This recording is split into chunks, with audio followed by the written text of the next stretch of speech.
Is that your feelings after watching it? Yes, that is actually my feelings after watching it. Oh boy. I didn't say I didn't like it. What are you all boying about? It's Christmas Eve in L.A. But a team of terrorists Who said we were terrorists? have their own holiday plans. And I'm telling you, you're just gonna have to kill me. Okay. But the one thing they didn't plan on was New York cop John McClane. Welcome to the party, pal. Bruce Willis. Die Hard. Showtime.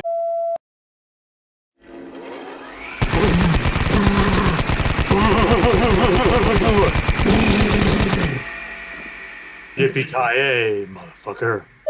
It seems as if you have just watched Die Hard. I have, in fact, just watched the movie Die Hard for the first time. You've never seen Die Hard, which I think is far less egregious a crime as some other people that I know who haven't seen certain movies. I know Die Hard has become like now this sort of like pop culture classic, and you know, it's still just Die Hard. Is that your feelings after watching it? Yes, that is actually my feelings after watching it. Oh boy. I didn't say I didn't like it. What are you all boying about? I didn't say I didn't like it. I did like it. I thought it was a very enjoyable action movie, an absolutely fantastic, over-the-top, legendarily good villain who absolutely steals every single frickin' scene that he's in. I'm going to count to 3. 1. 2.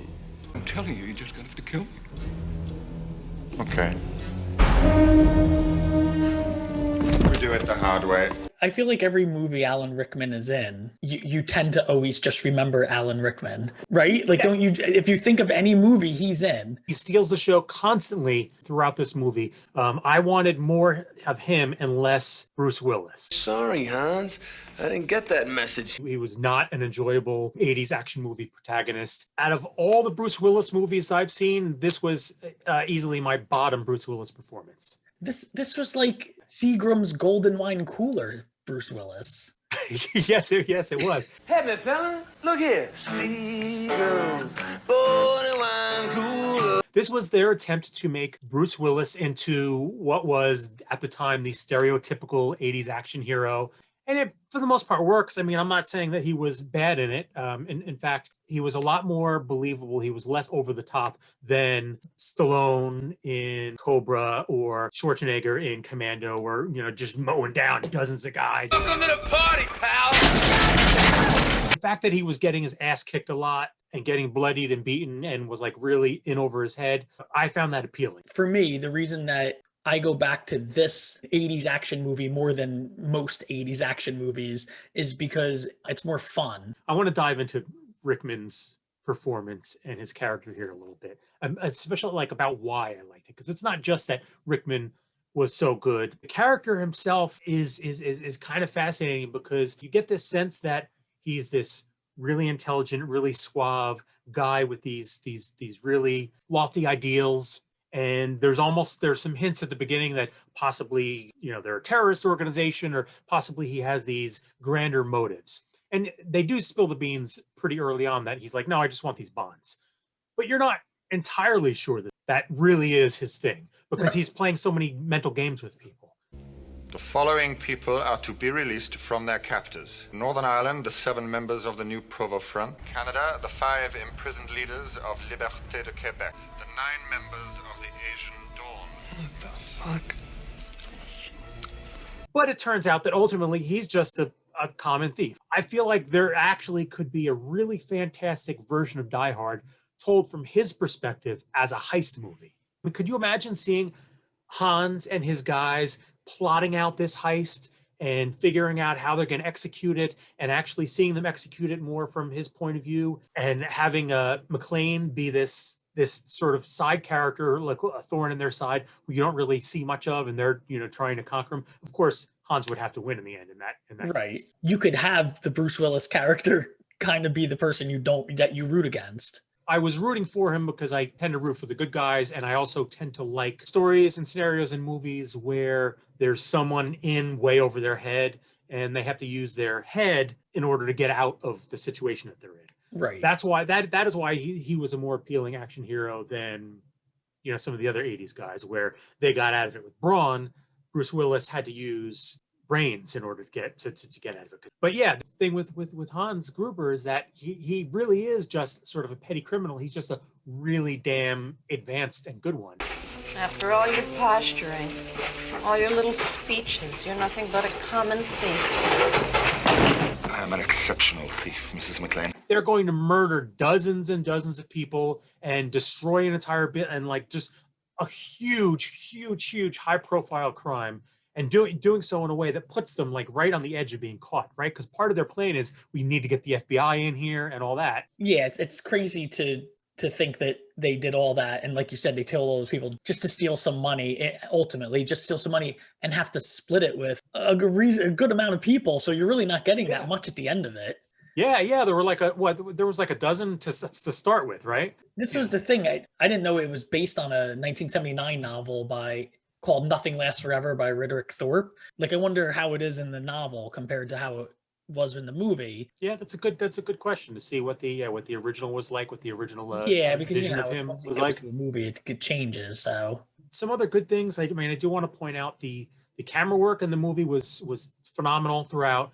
There's just some really great shot compositions, especially in the beginning. The first 10 minutes, I was actually really taken. I was like, oh wow, this is a really well crafted movie. I was kind of expecting just a little more run and gun kind of stuff. The lighting and color palette was really terrific. Just really well chosen material there in the beginning to sort of set the stage, which I thought was cool. It had way less action than I expected it to have. I figured, oh, it's Die Hard. This is a legendary action movie. This is going to be like wall to wall, like running and gunning. Now there's actually really only a handful of major action sequences. it's one of the rare action movies where the scenes I remember aren't really the action scenes.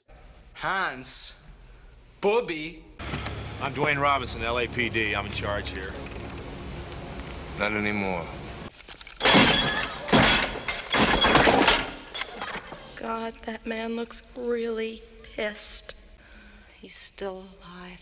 Of course, the best scene of the movie is that first meeting between Hans and McClane. Just so brilliantly played. The tension in that scene was just fantastically built up. Rickman, of course, again, is remarkable in it. Just a really terrific scene. Like how he switches his accent. Please, no, please. Don't kill me, please. Whoa, relax. He takes the name because it's on was- the board. Yeah, which that was a great little bit, because when he goes to ask the name, then there's a shot of the board. By the way the shots are staged, you're meant to understand that Hans's back is to the board, Right. and John can see it. So he asks for his name, and it's like, oh, he's caught now, but then you're wondering how's Hans going to get out of this, because he's about to get caught. But then he comes up with a legit name. Now you're like, oh shit. Yeah, that's a real well done, fun scene. Often in movies like this, they introduce personal storyline to personalize the hero. It's really kind of like not needed. In this case, I thought it was pretty well done. Even though I didn't care about John as a character, it was still presented well so that you felt for her, you felt for the wife. And the action stuff that was there was pretty cool. It was not like bad over the top 80s action stuff, but also like fun and dynamic. Of course, the famous leap from the roof with, the helicopter explosion and swinging in through the window was great stuff. And he's being attacked by the FBI, by the bad guys, by the cops, like all at the same time, because they think he's the bad guy. Yeah, the really nice tactical choice between Hans and like the big dumb blonde oaf to shoot the glass out so he cuts his feet up. Glass.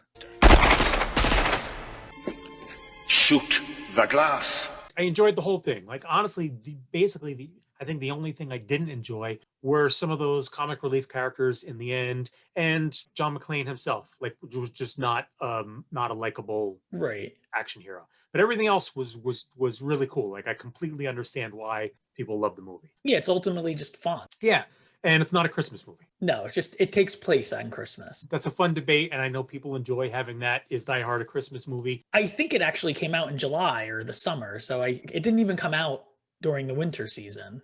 Oh, yeah, see, so that's even another mark against it. If you can extract the Christmas thing from the movie or story and the story itself remains unchanged, then it's not a Christmas movie. You can completely remove the Christmas element and nothing changes except for one thing, which I do have to remark on. The reason why Christmas is there is to give him a reason to go right to the party, but it could have been anything. Could have been New Year's.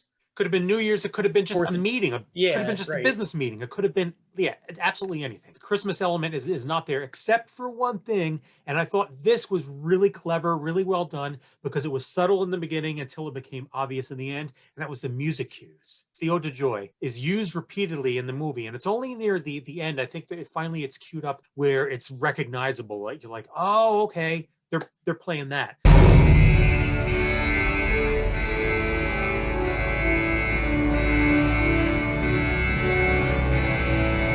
And it just all ties together. And I thought that was, again, like one of these really great artistic choices to do that throughout the picture. Like really well done. The director is John Campbell McTiernan Jr. He directed Predator, obviously Die Hard, and The Hunt for Red October. Interesting. Now you see Predator does have that nice mid-movie switch. Where right. It starts as one thing and switches to another. Yeah. And The Hunt for Red October, I mean, that's a great exercise in tension. So you can see why those elements worked in Die Hard, because the tension in Die Hard was really well done. Did you like the end scene when he falls? The expression of shock on his face, the story about them dropping him on 2. And he's trying to get the watch off his wrist because his wife is stuck to the watch. Yeah, and that was, again, that was another really good bit of writing, was the watch, to bring that full circle, to reference that again in the end. The watch ultimately ends up being like a sort of a symbolic thing, right? Because the watch in the beginning is almost sort of symbolic of the fracture in their marriage, right? Mm-hmm. That is the gift that she was given for climbing the corporate ladder. Show him the watch. Well, go on, show him. What are you, embarrassed? It's just a small token of appreciation for all her hard work. It's a Rolex. And when she climbs the corporate ladder, that is what separated her from John. So that watch kind of represents the distance between them. And then so in the end, in order for him to defeat Hans and to save her, he has to remove that watch from her. So ultimately, that symbol of the distance in their marriage is sort of broken, and they leave the building together to go enjoy Christmas as a family together. It was a nice callback and a nice bit of symbolism there to utilize that as the way that Hans ultimately gets defeated. In the second half, when the supporting cast starts to come in, it gets a little silly. The cop's background story about why he's not a cop anymore. Oh, thank you for bringing that up. I actually, that was a bit where I was actually really kind of pissed at the movie. His tragic backstory is that he accidentally shot a kid on the street who just had a toy gun, and he's very upset about it, and he's been taken off the street because of that, and now he's a desk jockey. I shot a kid. He was 13 years old. Oh, it was dark. I couldn't see him. He had a ray gun look real enough. You know, when you're a rookie, they can teach you everything about being a cop except how to live with a mistake. And what is his redemption? How do they redeem him in the end? By having him fucking kill someone.